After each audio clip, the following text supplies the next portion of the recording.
ನಾನು ಹೋಗಿ ಬರ್ತೀನಿ ಕಣ್ರಪ್ಪ. ಒಂಡ್ಬಿಟ್ಟ ಪುಟ್ಟಕ್ಕ, ಒಂದೆರಡು ನಿಮಿಷ ಕುಂತು ಹೋಗ್ಬೋದಿತ್ತಲ್ಲ. ಗುಡಿಗೆ ಬಂದ ಮ್ಯಾಕೆ ಕೂರ್ದೆ ಹೋಗ್ಬಾರ್ದು ಅಂತಾರೆ. ಹೌದ್ರವ್ವ, ಮೈಗೆ ಮನಸ್ಸಿಗೆ ದಣು ಆರಬೇಕು ಅಂದರೆ ಗುಡಿಗೆ ಬಂದ ಮ್ಯಾಕೆ ಒಂದೆರಡು ನಿಮಿಷ ಕುಂತು ಹೋಗ್ಬೇಕು. ನಾನಿಲ್ಲೇ ಒಂದೆರಡು ನಿಮಿಷ ಕುಂತು ಹೋಗ್ತೀನಿ. ಓ, ಅರ್ಥವಾಯ್ತು. ಈ ಅಮ್ಮನ ಜೊತೆ ಕುಂತ್ಕೋಬೇಕಲ್ಲ ಅಂತ ಬಿರ್ನೆ ಹೊಂಟ್ಬಿಟ್ಟೆ ಅಲ್ವೇ? ಅಯ್ಯಯ್ಯೋ, ಹಂಗಲ್ರವಾ? ಮತ್ತು ನಡಿ, ಜೊತೆಲೇ ಪೂಜೆ ಆಯಿತು, ಜೊತೆಯಾಗೆ ಒಂದೆರಡು ನಿಮಿಷ ಕುಂತ್ಕೊಳ್ಳವ.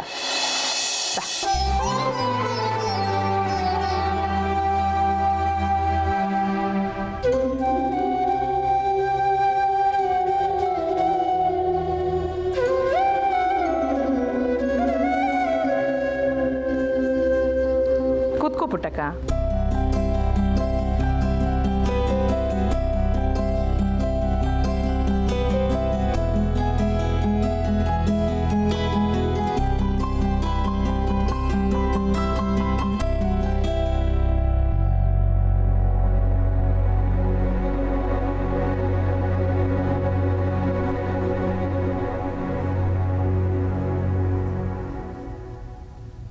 ಸರಿಯಾಗಿ ಕೂತ್ಕ ಪುಟ್ಟಕ್ಕ.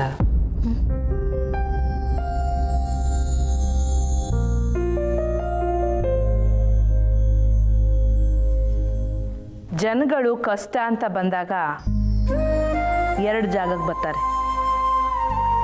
ಒಂದು ನನ್ನ ಮನೆ, ಇನ್ನೊಂದು ಈ ಗುಡಿ. ಆದರೆ ಮೊದಲು ಬರೋದು ನಮ್ಮ ಮನೆಗೆ, ಆಮ್ಯಾಕೆ ಈ ಗುಡಿಗೆ. ಏನು ಹಿಂಗೆ ಮಾತಾಡ್ತಾಳೆ ಅಂತ ನೋಡ್ತಿದ್ಯಾ ಪುಟ್ಟಕ್ಕ? ನಾನೇನು ದಿಮಾಕಿಂದ ಹೇಳ್ತಿಲ್ಲ, ದಿಟ್ಟವಾಗೇ ಹೇಳ್ತೀವ್ನಿ.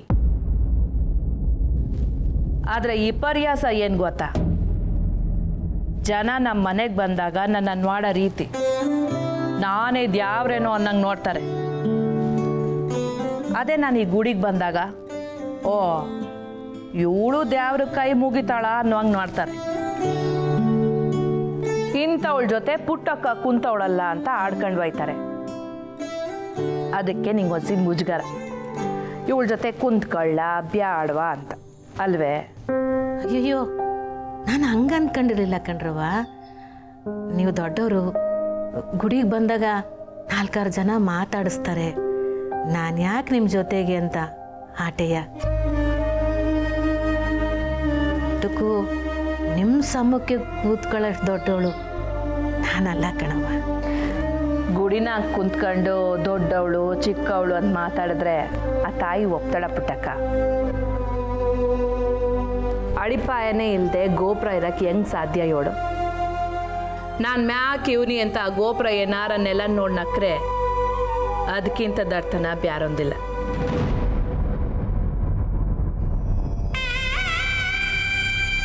ಜನ 4 ದಿಕ್ನಾಗೆ 4 ಥರ ಮಾತಾಡ್ತಾರೆ ಪುಟ್ಟಕ್ಕ. ಅವ್ರಿಗೇನ ಕಾಸಿನ ಸಹಾಯ ಬೇಕು ಅಂದರೆ ನಾನು ಕಾಸು ಕೊಟ್ರೆ ನಾನು ಒಳ್ಳೆಯವಳು. ಅದೇ ಕಾಸನ್ನ ನಾನು ಏನಾರ ವಾಪಸ್ ಕೇಳಕ್ಕೆ ಹೋದ್ರೆ ನಾನು ಕೆಟ್ಟೋಳು. ಆಟೆಯ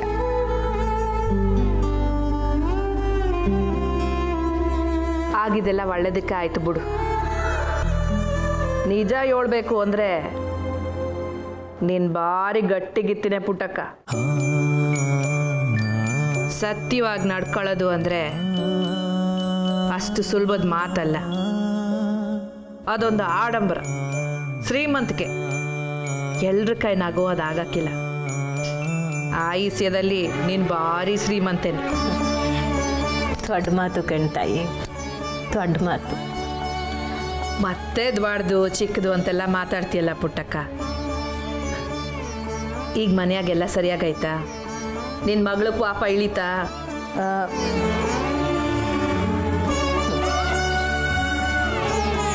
ಒಂದು ದಿವಸ ನಾನೇ ನಿಮ್ಮ ಮನೆ ಕಡೆಗೆ ಬಂದು ನಿನ್ನ ಮಕ್ಳು ತವ ಮಾತಾಡ್ತೀನಿ. 3 ಜನ ಹೆಣ್ಮಕ್ಳು ಅಲ್ವಾ ಪುಟ್ಟಕ್ಕ ನಿಂಗೆ? ಹ್ಞೂನ್ರವ.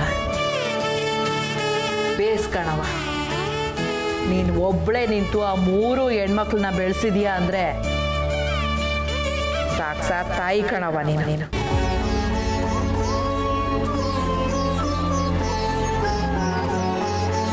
ಪರಿಸ್ಥಿತಿ ಕೈ ಮೀರಿದಾಗ ಮನಸ್ಥಿತಿನ ಹಿಡಿತದಾಗ ಇಟ್ಕೊಳ್ಳೋದು ಹೆಣ್ಮಕ್ಳಿಗಿರೋ ಗುಣ ತಾಯಿ.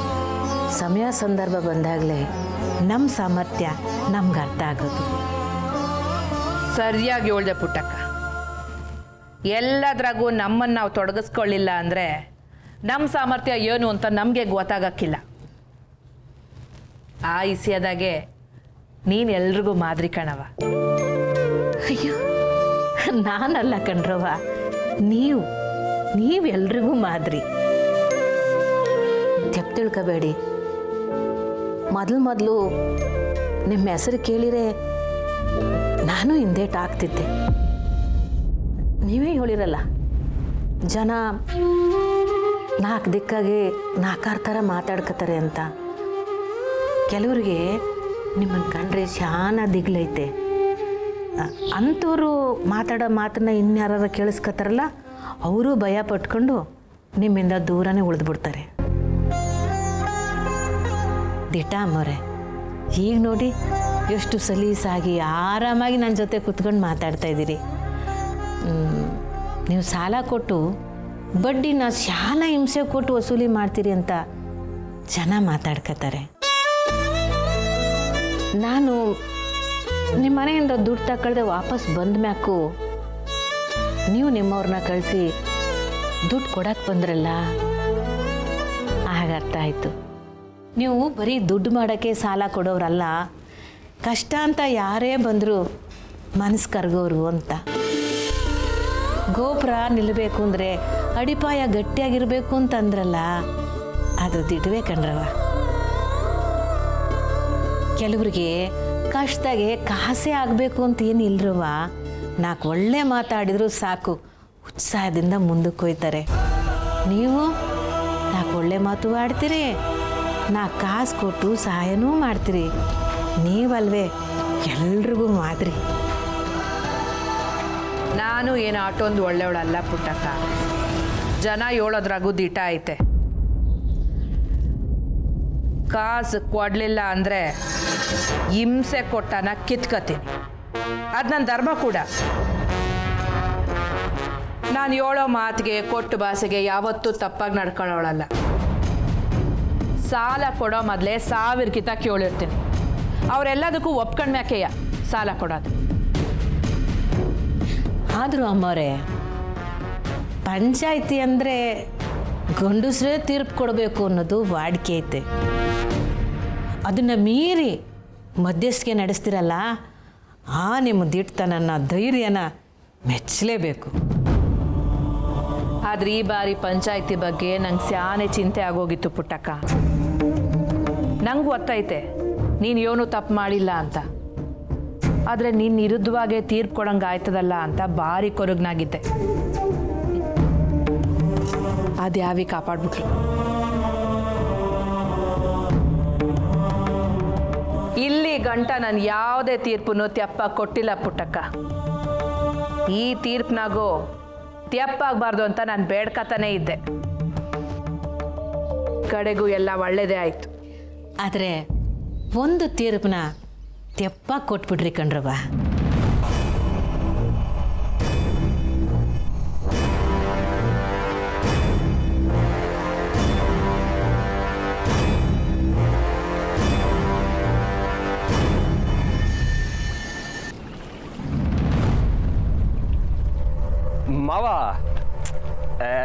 ಮಾವ ಅದ್ ಎಲ್ಲಿ ಕರ್ಕೋಯ್ತೀವಿ ಸ್ವಲ್ಪ ಹೇಳ್ಬಾರ್ದಾ? ಮರ್ತವ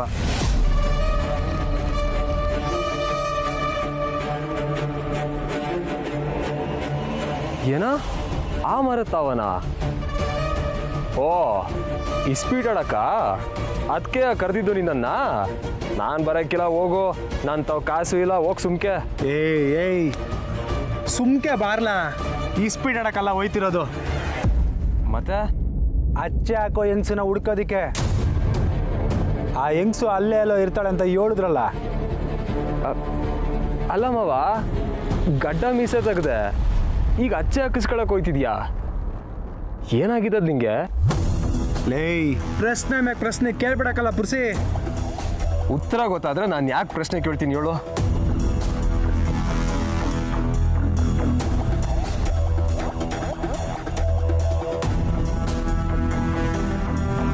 ಓ ಇದಾ ಇಸ್ಯಾ? ಇದನ್ನ ಹೇಳಿದ್ರೆ ಆಯ್ತಿತ್ತಪ್ಪ. ಅಲ್ಲ, ಅವನ್ ಎದೆ ಮ್ಯಾಕೆ ಅವ್ವ ಅಂತ ಅಚ್ಚೆ ಇರೋದಕ್ಕೂ ನೀನಿಲ್ಲಿ ಅಚ್ಚೆ ಹೆಂಗ್ಸನ್ ಹುಡುಕ್ತಿರೋದಕ್ಕೂ ಏನು ಸಂಬಂಧ? ಲೇಯ್, ಸುತ್ತಮುತ್ತ ನಾಲ್ಕೂರ್ನಾಗೂ ಹಚ್ಚೆ ಹಾಕೋ ಒಬ್ಬ ಹೆಂಗಸು ಅಂತಂದ್ರೆ ಅದು ಇವಳೆಯ. ಅವಳು ಯಾವಾಗಲೂ ಆ ಮರದ ಪಕ್ಕದಲ್ಲಿರೋ ಗುಡಿ ತಾವನೇ ಇರ್ತಾಳಂತೆ. ಅವಳು ಯಾರಿಗೆ ಹಚ್ಚೆ ಹಾಕಿದ್ರು ಅವಳು ಅವ್ರನ್ನ ಮರೆಯೋಕ್ಕಿಲ್ಲ ಅಂತ ಕೆಂಪ ಹೇಳ್ತಿದ್ದ. ಪಕ್ಕ ಅವಳಿಗೆ ಅವನ್ ಯಾರು ಅಂತ ಗೊತ್ತಿರ್ತಾನೆ. ಅವನ್ ಯಾರು ಅಂತ ಗೊತ್ತಾಗ್ಲಿ, ಆಮೇಲೆ ಕೈತೆ ಅವನಿಗೆ.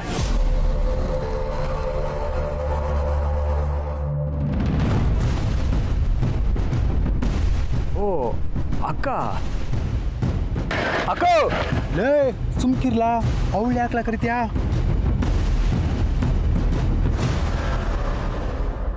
ಲೇ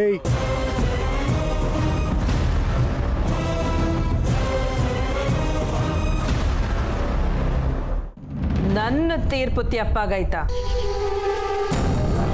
ಏನು ಮಾತಾಡ್ತಿದ್ಯಾ ಪುಟ್ಟಕ್ಕ?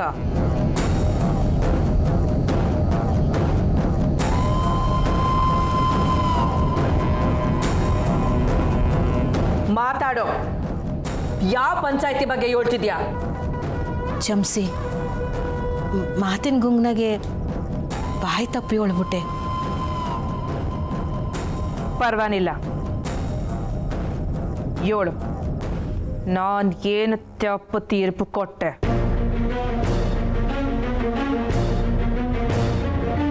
ಅವತ್ತು ನಿಮ್ಮ ಮನೆ ತಕ್ಕ ನಾನು ಸಾಲ ತಗೊಳಕ್ಕೆ ಬಂದಾಗ ಗಂಡ ಹೆಂಡತಿ ಇಬ್ಬರು ಒಂದಾಗಕ್ಕೆ ನಿಮ್ಮ ತಕ್ಕ ಬಂದಿದ್ರು. ಆದರೆ ನೀವು ಅವರಿಬ್ಬರನ್ನು ಬ್ಯಾರೆ ಮಾಡಿ ತೀರ್ಪು ಕೊಟ್ರಿ. ಅದು ತಪ್ಪು.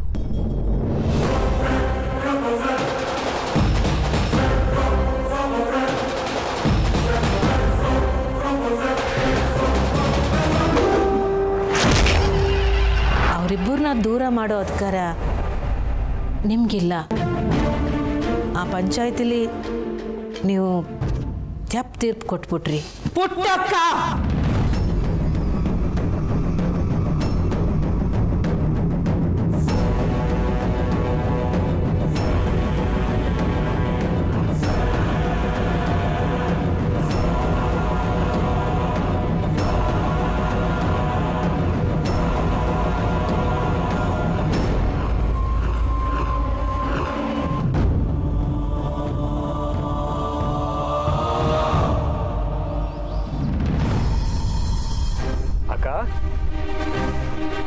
ಏನೋ ಪುರ್ಸಿ, ಕಾಲೇಜ್ಗೆ ಹೋಗದೆ ಇವನ್ ಜೊತೆ ಸೇರ್ಕೊಂಡು ಊರಲ್ಲಿತ್ತಿದ್ಯಾ? ಇಲ್ಲ, ಮಾವನೇ ಕರೀತು, ಅದಕ್ಕೆ ಬಂದೆ. ನೀನ್ ಹಾಳಾಗಿದ್ ಸಾಲ್ದ? ನಿಮ್ಮ ಮನೇಲಿ ಒಬ್ಬ ಆದ್ರೂ ಊರವ್ರ ಮುಂದೆ ತಲೆ ಎತ್ಕೊಂಡು ಓಡಾಡೋ ಹಾಗಾಗ್ಲಿ. ಏಯ್ ನಡಿಯೋ, ಹತ್ತೋ ಗಾಡಿ, ನಾನೇ ಕಾಲೇಜಿಗೆ ಡ್ರಾಪ್ ಮಾಡ್ತೀನಿ. ಪರವಾಗಿಲ್ಲ ಕಣಕ್ಕ, ನಾನೇ ಹೋಯ್ತೀನಿ. ಅದು ಅಚ್ಚೆ ಅಕ್ಕ ಹೆಂಗ್ಸನ್ ಮಾತಾಡ್ಸೋದಿತ್ತು, ಅದನ್ನ ಮುಗಿಸ್ಕೊಂಡು ಹೋಯ್ತೀನಿ.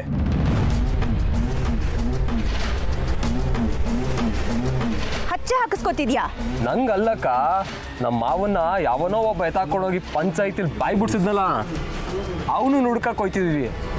ಅವ್ನು ಇಲ್ಲಿದ್ದಾನ? ಅವನಿಲ್ಲಿಲ್ಲ, ಆದರೆ ಅವನ ಎದೆ ಮೇಕೆ ಅವ್ವನ ಅಚ್ಚೆ ಐತೆ. ಅದನ್ನ ಹಾಕಿದ್ದು ಆ ಹಿಂಗ್ಸೆ ಇರಬೇಕು. ಅವಳನ್ನ ಕೇಳಿದ್ರೆ ಗೊತ್ತಾಯ್ತದೆ.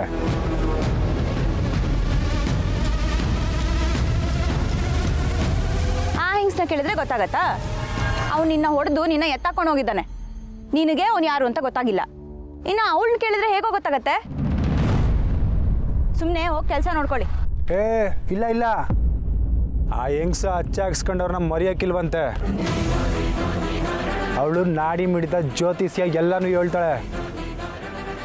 ಪಕ್ಕ ಅವ್ನು ಸಿಕ್ಕೇ ಸಿಗ್ತಾನೆ.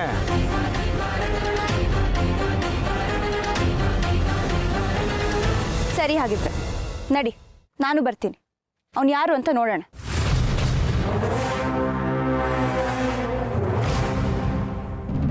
ಅವರೇ, ನಾನು ಇದಕ್ಕೆ ಬೇಡ ಅಂದಿದ್ದು. ನನಗೆ ನಿಮಗೆ ಕೋಪ ತೋರಿಸೋ ಉದ್ದೇಶ ಇರಲಿಲ್ಲ. ನನ್ನ ಮನಸ್ಸಿನಾಗ ಇದ್ದದನ್ನ ನಾನು ಹೇಳಿನಿ ಅಷ್ಟೇಯ. ಆ ಪಂಚಾಯತಿನಾಗೆ ಏನು ನಡೀತು ಅನ್ನೋ ಪೂರ್ತಿ ಇಸ್ಯ ನಿನಗೆ ಗೊತ್ತಾಯ್ತಾ ಪುಟ್ಟಕ್ಕ? ಹ್ಞೂ ಕಣ್ರವ, ನಾನು ಅಲ್ಲೇ ಇದ್ದೆ.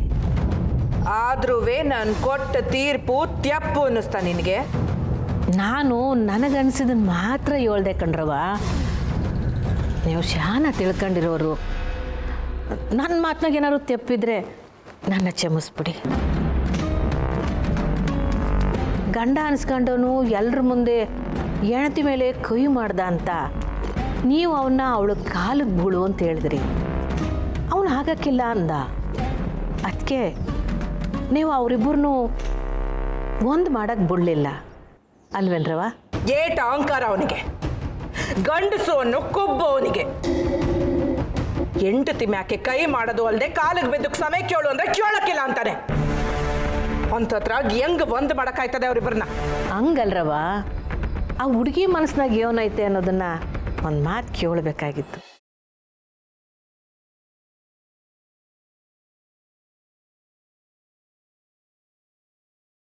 ಅವಳಿಗೂ ಅವಳ ಗಂಡನ ಜೊತೆ ಹೋಗಿ ಸುಖವಾಗಿ ಬಾಳ್ಬೇಕು ಅನ್ನೋ ಆಸೆ ಇದ್ದಿರ್ಬೋದು ಅಲ್ಲವ್ರ? ಅಮ್ಮವ್ರೆ, ಕಾಲಿಗೆ ಬೀಳೋದೇನು ಬೇಡ.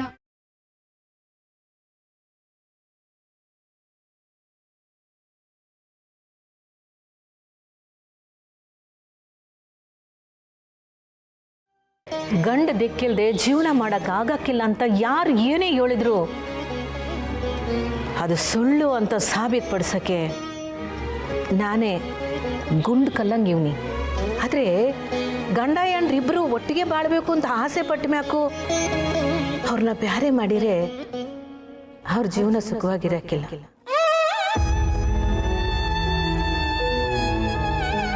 ನನಗೂ ಆಸೆ ಇತ್ತು ನನ್ನ ಗಂಡನ ಜೊತೆ ಸುಖವಾಗಿ ಸಂತೋಷವಾಗಿರ್ಬೇಕು ಅಂತ. ಸುಖವಾಗೂ ಇದ್ವಿ. ಆದರೆ ಈ ಗಂಡಸರ ಬುದ್ಧಿ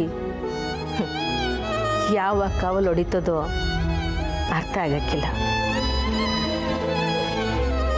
ಎಳ್ಳೆ ಮಗನು ಹೆಣ್ಣಾದಾಗ ನನ್ನ ಪಕ್ಕದಾಗ ಕುಂತು ಮೂರನೇದು ಮಾಡ್ಕೊಳಮ್ಮ ಗಂಡ ಆಯ್ತದೆ ಅಂತಂದೋನು ನನ್ನ ಮಗಿನ ಇರೋಕೆ ಮೊದಲೇ ಇನ್ನೊಬ್ಬಳಿಗೆ 3 ಗಂಟೆ ಹಾಕಿ ಕರ್ಕೊಂಡು ಬಂದ.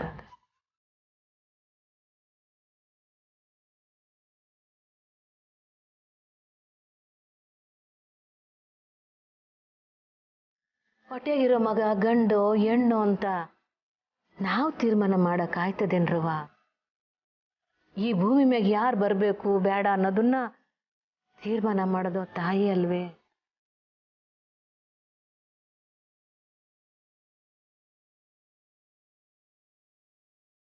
ನನ್ನ ಬೇಡ ಅಂತ ಬಿಟ್ಟೋದ ಮ್ಯಾಕೆ ನಾನು ಆ ವೈನ್ ತಕ್ಕ ಹೋಗಿಲ್ಲ.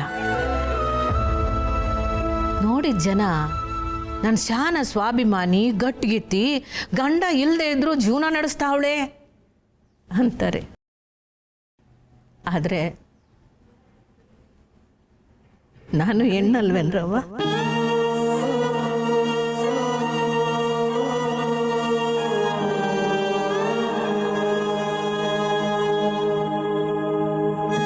ನನ್ನ ಗಂಡನ ಜೊತೆ ನಾನು ಸುಖವಾಗಿ ಸಂತೋಷವಾಗಿ ಜೀವನ ಮಾಡಬೇಕು ಅಂತ ನನಗೂ ಅನ್ಸಲ್ವೇನ್ರವ್ವ?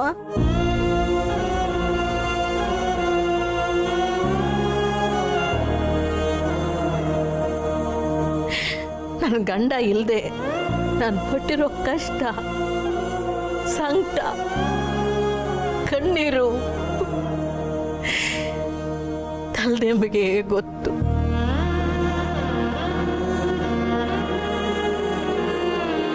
ಶಾಸ್ತ್ರ ಸಂಪ್ರದಾಯದ ಪ್ರಕಾರ ಕಟ್ಟಿದ ತಾಳಿಗೆ ಗಂಡ ಅನ್ನೋನು ಜೊತೆಗಿದ್ರೇನೆ ಗೌರವ. ಅವನು ಬಿಟ್ಟು ಹೋದಂತ ಇದನ್ನ ಕಿತ್ತೆಸೆಯಂಗೂ ಇಲ್ಲ. ಗಂಡ ಹೆಂಡತಿ ಸಂಬಂಧನ ಬೆಸೆಯೋ ತಾಳಿ ಮಾತ್ರ ಅಲ್ಲ, ಕೊನೆ ತನಕ ನಮ್ಮನ್ನು ಕಾಪಾಡೋ ಬೇಲಿ.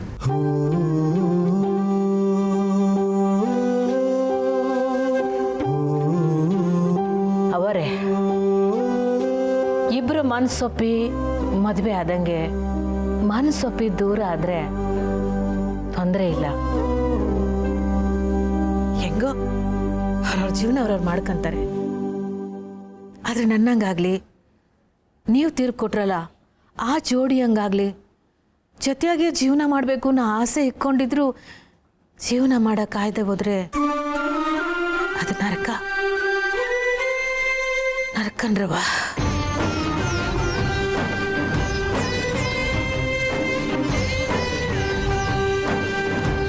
ಅಗ್ನಿ ಸಾಕ್ಷಿಯಾಗಿ ಶುರುವಾಗಿರೋ ಸಂಬಂಧನ ಬ್ಯಾರೆ ಮಾಡೋಕ್ಕೆ ಯಾರಿಗೂ ಅಧಿಕಾರ ಇಲ್ಲವ. ನನ್ನ ಮಾತು ನಿಮಗೆ ಕೋಪ ತರಿಸ್ಬೋದು. ನಾನು ಹೇಳಿದ್ರಾಗ ಏನಾರು ತೆಪ್ಪಿದ್ರೆ ನಾನು ಕ್ಷಮಿಸ್ಬಿಡ್ರವ.